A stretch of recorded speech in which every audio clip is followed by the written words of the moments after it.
Jangan biarkan iman yang Tuhan sudah berikan buat kita. Setiap minggu kita dengarkan firman Tuhan, Tuhan taruh iman itu dalam hati kita. Tapi kita nggak sepakat, kita nggak percaya. Kita punya iman, Tuhan sudah berikan iman, Tuhan sudah berikan firman-Nya, tapi kita hidup dalam kekhawatiran. Kita sendiri yang gak sepakat, kita sendiri yang meragukan kuasa Tuhan, kita sendiri yang meragukan kesetiaan Tuhan. Kita gak sepakat, kita gak percaya.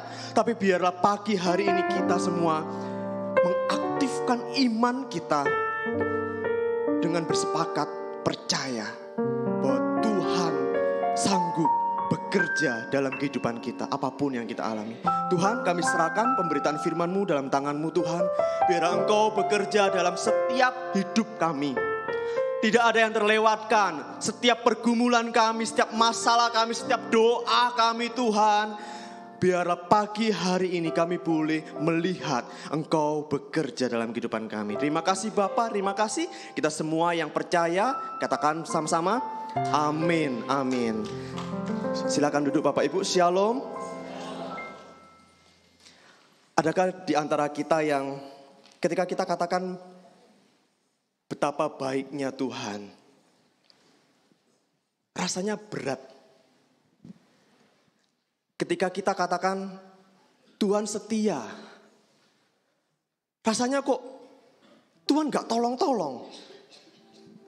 Ketika kita bilang, aku punya Tuhan yang besar, tapi kok aku semakin terpuruk. Orang lain hidupnya diberkati, orang lain lebih makmur hidupnya. Mereka yang gak percaya Tuhan lebih mapan, lebih punya masa depan. Tapi aku yang setiap minggu bilang, aku punya Tuhan yang besar, kok kehidupanku seperti ini. Adakah di antara kita yang merasa berat sekali? Mulut ini terasa berat ketika bilang, aku punya Tuhan yang besar, aku punya Tuhan yang setia, aku punya Tuhan yang baik. Tapi ketika kita melihat kehidupan kita, berat sekali. Adalah mudah kita bersyukur ketika kita sudah mengalami pertolongan Tuhan. Banyak orang yang bersyukur itu karena dari luar dirinya.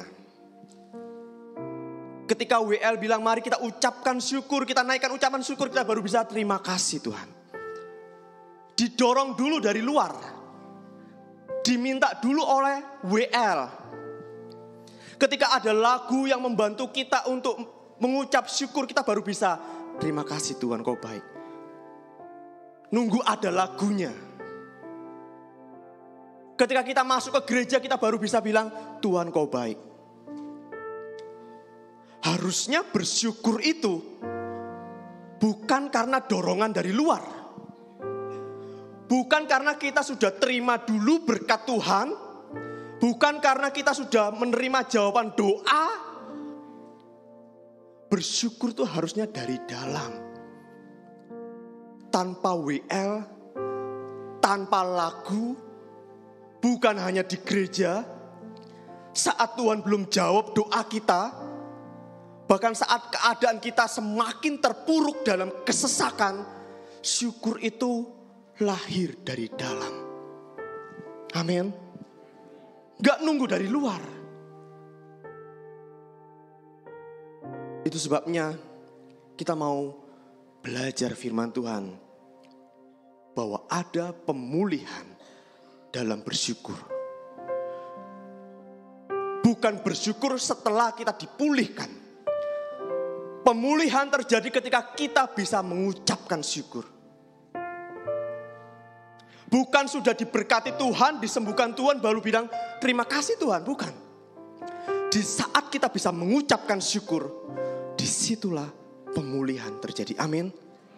Apapun keadaan Bapak Ibu saat ini, permasalahan apapun, ketika keadaan semakin melemahkan iman Bapak Ibu,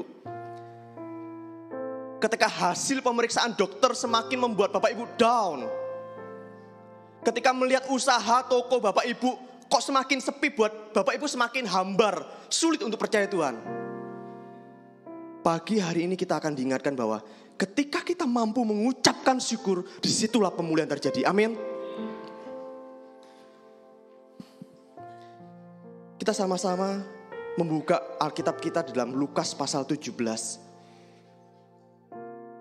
Terambil dari sebuah kisah 10 orang kusta. Kisah yang sering kali diceritakan saat sekolah minggu. Sampai sekarang pun sering diceritakan di dalam sekolah minggu. Tapi kita mau lihat bahwa satu orang kusta mengalami pemulihan Tuhan ketika dia bisa bersyukur. Lukas 17 ayat 11 sampai yang ke-19. Kita baca dulu ayat yang ke-11 sampai 13. Dalam perjalanannya ke Yerusalem, Yesus menyusur perbatasan Samaria dan Galilea.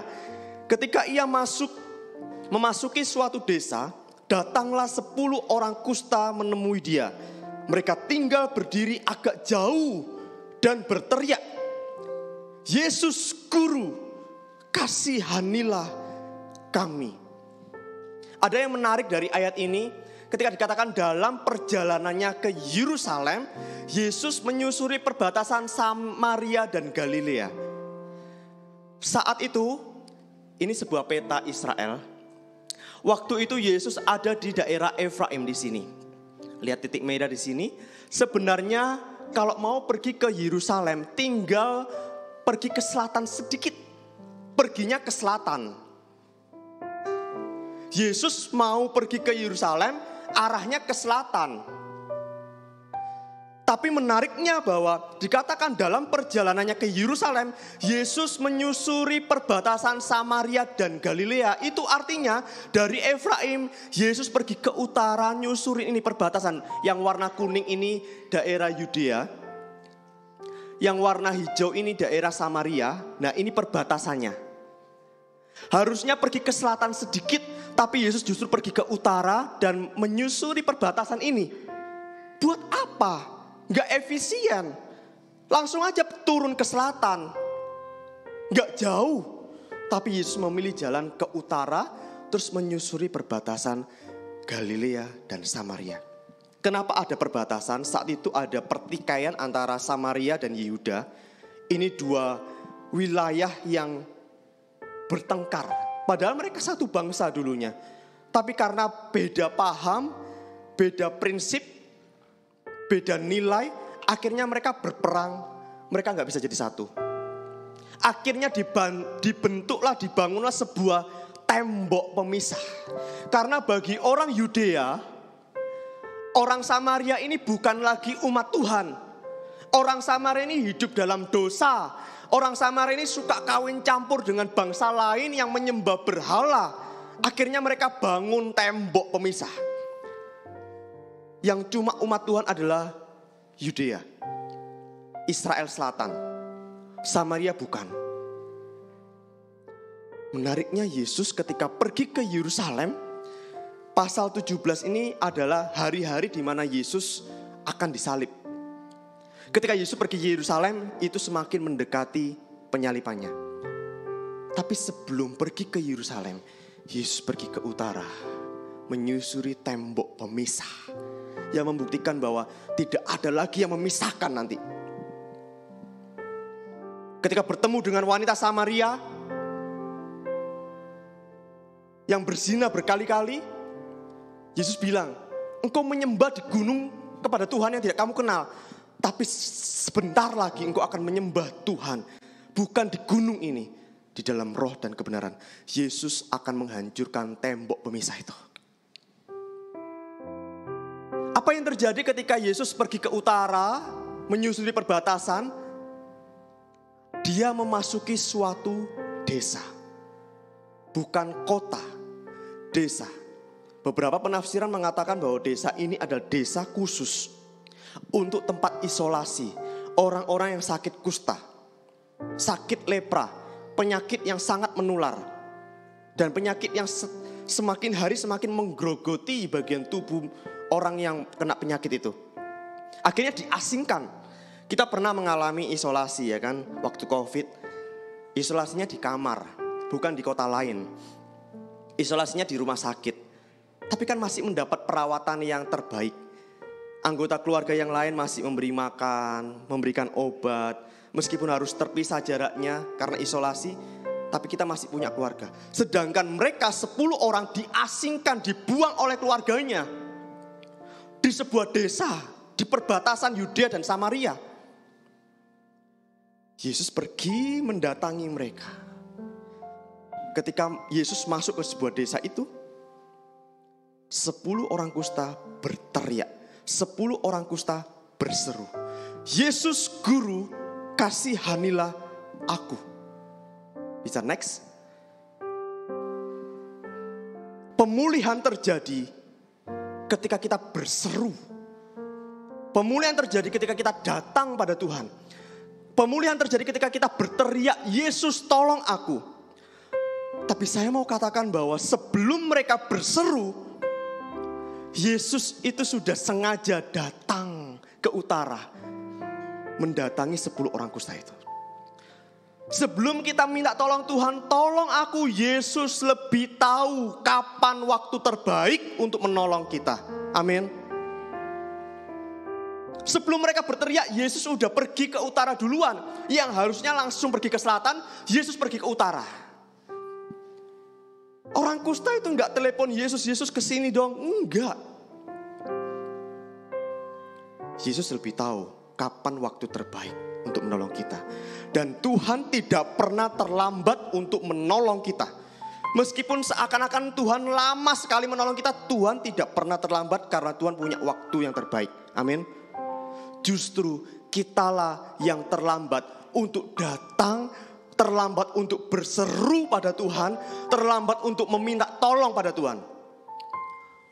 Nunggu udah berusaha sana sini melakukan ini dan itu, minta tolong kepada siapapun, ketika nggak ada jalan, ketika nggak ada pertolongan, baru datang ke Tuhan, lalu menuduh Tuhan, "Tuhan terlambat tolong aku." Bukan Tuhan yang terlambat, kita yang terlambat. Sudah habisin banyak uang untuk berobat, ke dokter, ke rumah sakit, sudah gak punya apa-apa, semuanya udah dijual habis, baru datang ke Tuhan. Yang terlambat bukan Tuhan, yang terlambat adalah kita. Tapi kita mau lihat bahwa ketika Yesus datang kepada mereka, sebelum mereka berseru, lalu mereka berteriak, "Yesus kasihanilah kami." Pemulihan terjadi ketika kita berseru. Ketika kita berseru, ketika kita berteriak panggil nama Tuhan, kita tidak sedang meneriaki surga. Kita tidak sedang meneriaki Tuhan supaya Tuhan dengar. Tanpa kita berteriak pun Tuhan sudah tahu terlebih dahulu. Tapi kenapa pemulihan terjadi saat kita berseru, meminta tolong pada Tuhan? Sebenarnya kita sedang meneriaki hati kita sendiri. Suara dari luar itu lebih keras, lebih kencang untuk membuat kita khawatir. Keadaan itu lebih kuat sekali membuat kita gak percaya Tuhan. Tapi ketika kita berseru kepada Tuhan, "Tuhan, Engkau baik, Tuhan, tolong aku." Kita tidak sedang meneriaki Tuhan supaya Tuhan dengar teriakan kita. No. Seruan kita untuk meneriaki, menyerukan sampai hati kita sendiri dengar. Telinga hati kita mendengar bahwa hanya Tuhanlah sumber pertolongan kita. Amin. Bukan lihat keadaan, bukan dengar apa kata orang, bukan dengar apa kata keadaan, kata dokter, kata apapun. Kita berseru, hati kita ini mendengar. Yes, hanya Tuhan satu-satunya pertolonganku. Amin. Pemulihan terjadi ketika kita berseru padanya.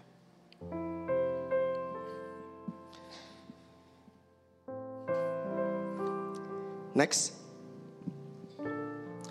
Ayat yang ke-14, "Lalu ia memandang mereka dan berkata, 'Pergilah, perlihatkanlah dirimu kepada imam-imam.' Dan sementara mereka di tengah jalan, mereka menjadi tahir." Orang Yahudi sudah tahu aturan ini. Ketika ada seorang yang kena kusta, kena lepra, diasingkan di sebuah tempat, sebuah desa, kalau mereka sudah sembuh, pulih, mereka datang kepada imam. Imam, coba cek. Ya. Coba cek. Ya, ini PCR-nya, PCR, swab-nya ya. Waktu di COVID dulu kita harus swab. Dicek, benar nggak udah negatif. Waktu itu kalau orang udah sembuh, keluar dari tempat isolasi pergi ke imam, imam tolong cek seluruh tubuhku. Udah sembuh belum? Udah boleh kembali nggak? Orang Yahudi udah tahu ini. Kalau sudah sembuh baru boleh datang ke imam. Mereka belum sembuh. Mereka sudah berseru pada Tuhan. Tuhan gak jamah mereka. Tuhan gak pegang tubuh mereka. Tuhan cuma bilang, pergilah, perlihatkanlah dirimu kepada imam-imam.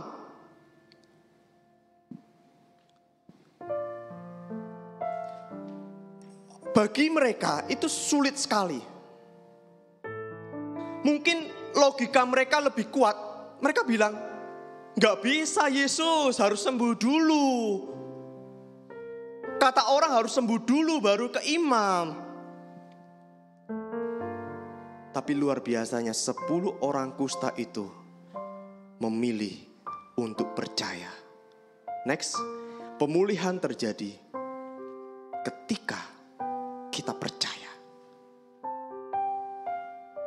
Kalau mereka waktu itu lebih memberatkan peraturan, apa baiknya kata orang, mereka gak akan mengalami kesembuhan. Tapi setelah mereka berseru, konsekuensinya apapun yang Tuhan suruh buat kita mau lakukan. Kalau kita berseru terus Tuhan nyatakan apa yang harus kita lakukan, Tuhan tunjukkan jalannya, tapi kita gak mau percaya, gak bisa pulih. Setelah berseru, percaya.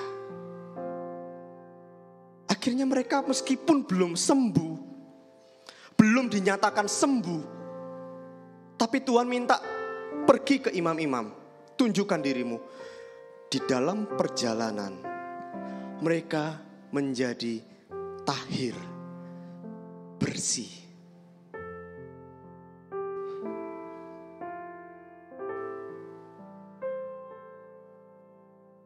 Tahir itu artinya bersih, sembuh. Ketika kita berseru dan percaya Yesus, mujizat terjadi.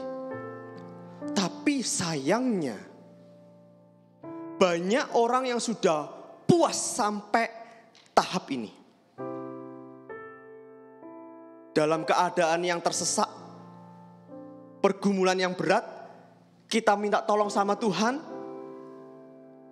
lalu kita percaya, lalu kita mengalami mujizat Tuhan, mengalami pertolongan Tuhan, mengalami kesembuhan dari Tuhan. Banyak orang sudah cukup, karena orang maunya cuma mujizat itu sendiri. Dan saya mau bilang, ketika kita cuma cukup pada titik mujizat itu, kita sebenarnya belum mengalami pemulihan. Itu sebabnya banyak orang Kristen yang berkali-kali mengalami pertolongan Tuhan, yang berkali-kali mengalami mujizat Tuhan, yang berkali-kali doanya dijawab Tuhan, terus bersaksi. Tapi ketika mengalami masalah lagi yang lebih berat, mengeluh. Mengalami pergumulan lebih berat, gak Tuhan-Tuhanan. Padahal dulu-dulunya udah ditolong Tuhan. Tapi kok masih gak percaya? Karena apa? Setiap kali Tuhan tolong, setiap kali Tuhan berikan mujizat, kita udah bilang, cukup Tuhan, cukup. Aku gak punya uang, tapi sekarang Tuhan udah berikan uang, cukup. Aku sakit, tapi sekarang aku udah sembuh, cukup. Usahaku bangkrut, tapi sekarang Tuhan sudah pulihkan usahaku, cukup. Itu gak menjamin ketika menghadapi masalah berikutnya, Bapak Ibu bisa kuat. Itu karena sudah cukup sampai mujizat. 9 orang sudah cukup sampai mereka tahir. Bekas luka-luka kustanya sudah kering. Meskipun banyak anggota tubuhnya, organ tubuhnya yang mungkin udah hilang. Kelingkingnya kah? Telinganya kah? Kakinya kah? Bisa-bisa kakinya udah diamputasi kah? Tapi lukanya udah kering. Itu tahir. Meskipun mereka harus jalannya ngesot seperti ini, tapi kalau tahir, imam bilang tahir, ya sudah, selesai. Tapi itu gak menjamin 9 orang itu mengalami pemulihan. Belum pulih. Setelah anggota tubuhnya udah hilang, pertanyaannya, dia malu gak dengan keadaannya? Pertanyaannya, kalau misalnya nih, dia masih muda, kena kusta, terus disuruh Tuhan untuk menunjukkan diri ke imam-imam dan dalam perjalanan menjadi tahir, sembuh, bersih. Tapi kakinya, tangannya udah hilang. Terus gak dapet jodoh. Depresi gak orang itu? Masih mengeluh gak orang itu? Masih percaya Tuhan gak orang itu? Saya jamin dia akan meragukan Tuhan. Tuhan, meskipun Tuhan 2 tahun yang lalu Tuhan sudah bersihkan aku dari kusta, aku boleh kembali ke keluargaku, tapi Tuhan kenapa kok gak berikan aku jodoh? Tuhan kenapa kok aku masih gak punya kaki? Belum selesai. Masalahnya 2 tahun yang lalu udah selesai, tapi ketika menghadapi pergumulan yang lain, dia belum selesai, dia belum pulih. Tapi beda dengan satu orang ini. Next. Ayat 15. Seorang dari mereka ketika melihat bahwa ia telah sembuh, sembuh artinya bersih. Mungkin beberapa organ tubuhnya udah hilang. Kembali sambil memuliakan Allah dengan suara nyaring. Lalu tersungkur di depan kaki Yesus. Dan apa? Mengucap syukur kepadanya. Orang itu adalah orang Samaria. Itu artinya 9 orang tadi itu adalah orang Yahudi. Israel Selatan. Yang merasa dirinya umat kesayangan Tuhan. Yang menganggap bahwa orang Samaria itu bukan umat Tuhan lagi. 9 orang itu tahu apa yang harus mereka lakukan ketika mereka sudah sembuh. Mereka datang ke imam-imam. Tapi orang Samaria ini, apakah orang Samaria ini tahu peraturannya? Ataukah peraturannya beda? Tapi orang Samaria ini sudah melakukan yang terbaik. Ketika dia bersih dari kustanya, ketika dia sudah mengalami pertolongan Tuhan, ketika dia sudah mengalami kesembuhan mujizat itu, dia datang kepada sumbernya. Dia enggak berhenti kagum pada mujizatnya, tapi dia mau kagum pada pembuat mujizatnya. Amin. Jangan berhenti kagum sama produknya Tuhan, berkatnya Tuhan. Kagumlah sama sumbernya.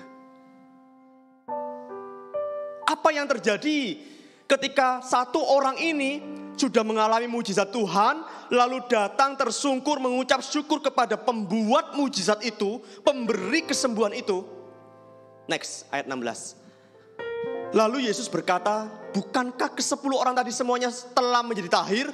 Di manakah yang 9 orang itu? Tidak adakah di antara mereka yang kembali untuk memuliakan Allah selain daripada orang asing ini? Next. Lalu ia berkata kepada orang itu, berdirilah dan pergilah. Imanmu telah menyelamatkan engkau.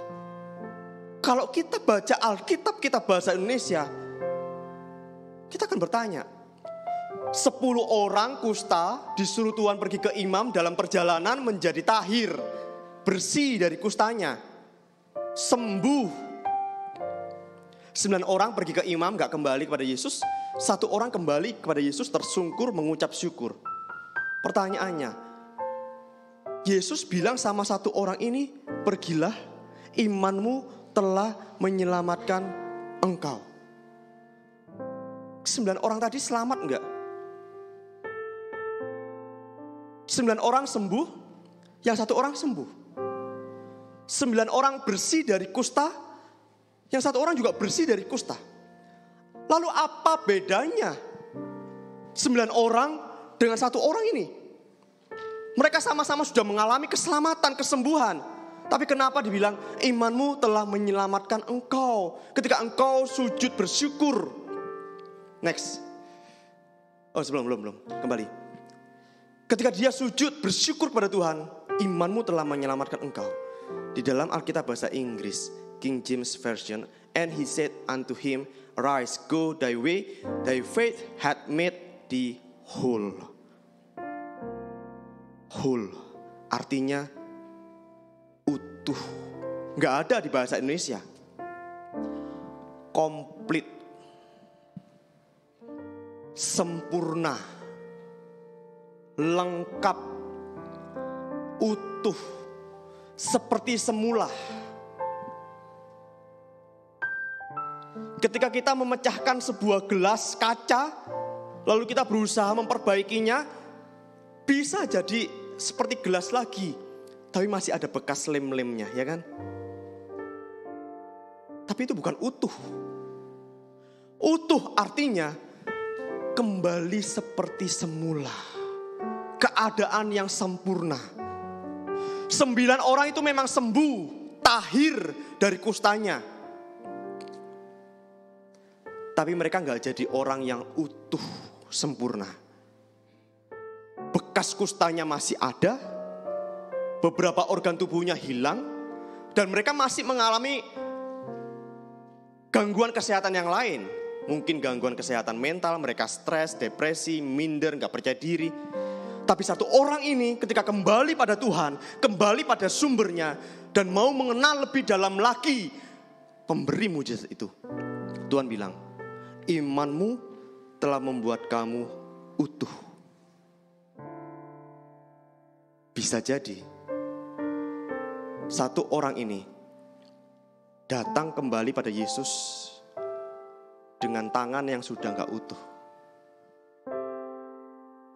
Tuhan jadikan utuh.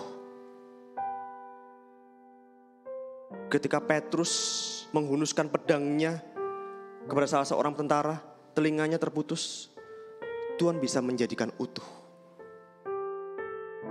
9 orang luka kustanya kering, tapi tidak menjadi utuh. Satu orang ini, imanmu telah menjadikan utuh. Whole, di whole, utuh lagi. Mungkin bukan cuma fisiknya yang utuh lagi, jiwanya utuh. Mungkin selama masa isolasi mereka ini udah stres, depresi, gak punya harapan, jiwanya terganggu. Tapi ketika mengucap syukur, pemulihan terjadi, utuh.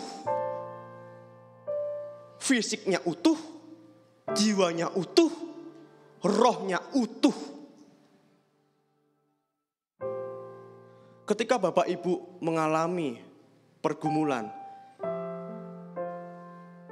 sakit,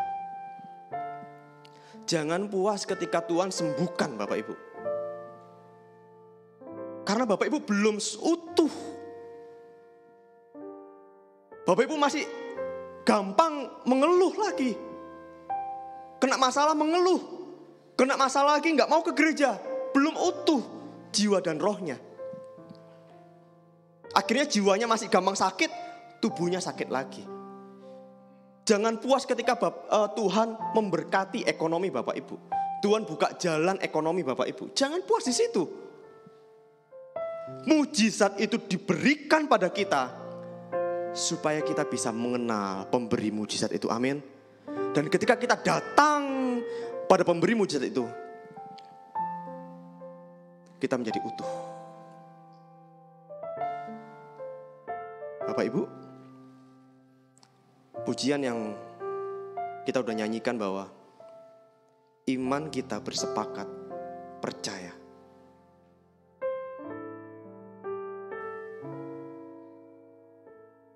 Ingat waktu Yesus pergi bersama murid-murid dengan perahu menyeberang, Yesus tidur. Badai datang, air ombak mulai masuk ke perahu. Perahu mereka mulai tenggelam. Apa yang murid-murid lakukan? Yesus berteriak. Murid-murid berteriak. murid-murid berseru, Yesus, Guru, tidakkah engkau peduli? Apakah engkau membiarkan kami binasa? Lalu Yesus bangun. Apakah Yesus bilang pada murid-muridnya, kenapa kamu gak punya iman? Kenapa kamu imanmu kecil? Tuhan gak bilang itu. Tapi Tuhan bilang, mengapa kamu tidak percaya? Iman dan percaya adalah dua hal yang berbeda. Iman itu diberikan oleh Tuhan ketika kita mendengar firman-Nya. Seperti pagi hari ini ketika firman Tuhan disampaikan, iman itu Tuhan berikan tanam dalam hati Bapak Ibu.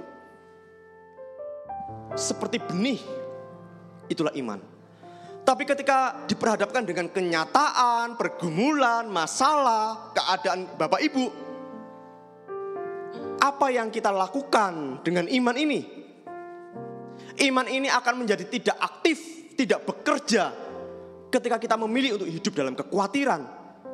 Kok kurang ya? Kok nggak bisa ya? Kok nggak mungkin ya? Takut. Ketika kita hidup dalam ketakutan, iman itu nggak bekerja. Tapi ketika kita percaya, iman itu bekerja. Firman Tuhan itu bekerja. Ketika mulut kita mengucapkan, aku punya Tuhan yang besar. Iman yang sudah ada dalam hati kita, lalu kita ucapkan aku punya Tuhan yang besar. Itu artinya kita sepakat sama iman itu. Amin. Dan disitulah pemulihan terjadi. Disitulah kita melihat Tuhan bekerja. Pertolongan Tuhan, berkat Tuhan yang luar biasa sedang on the way. Sedang dalam perjalanan ke dalam kehidupan Bapak Ibu. Ketika kita berkata, aku punya Tuhan yang besar. Ketika kita bersepakat percaya dengan iman kita, Tuhan sedang on the way, OTW, untuk bekerja dalam kehidupan kita. Mari, saya undang Bapak Ibu bangkit berdiri. Biarlah mulut kita mengucapkan perkataan iman sampai hati kita mendengar. Kita berteriak, kita berseru, aku punya Tuhan yang besar, lebih besar dari pergumulanku. Berserulah sampai hati kita yang gampang khawatir ini mendengar. Yes, aku punya Tuhan yang besar. Disitulah pertolongan Tuhan terjadi. Katakan, aku punya Tuhan yang besar. Terima kasih Tuhan, terima kasih. Terima kasih Tuhan. Aku punya Tuhan yang besar, yang telah berjanji, yang sanggup menggenapi imanku, bersepakat percaya kuasa-Nya. Ku terima sekarang kemenangan. Katakan, aku punya Tuhan yang besar.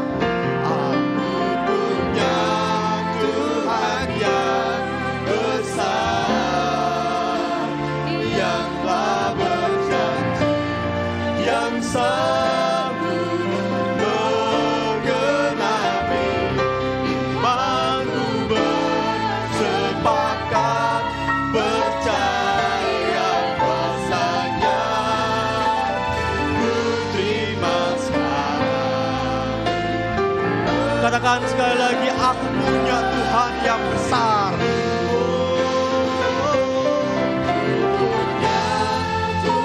Tak peduli masalah kita besar, kita punya Tuhan yang lebih besar. Ucapkan perkataan iman sampai hati kita mendengar bahwa kita punya Tuhan yang besar. Sepakatlah, percayalah.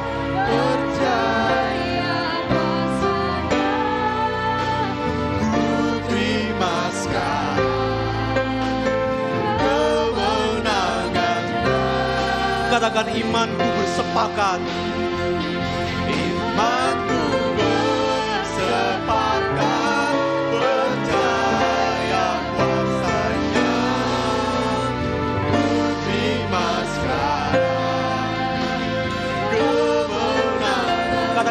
yakin, dengan penuh percaya imanku bersepakat. Imanku dengan kasih Komodi untuk berdoa. Percaya kuasanya, ku terima sekarang kemenangan darimu.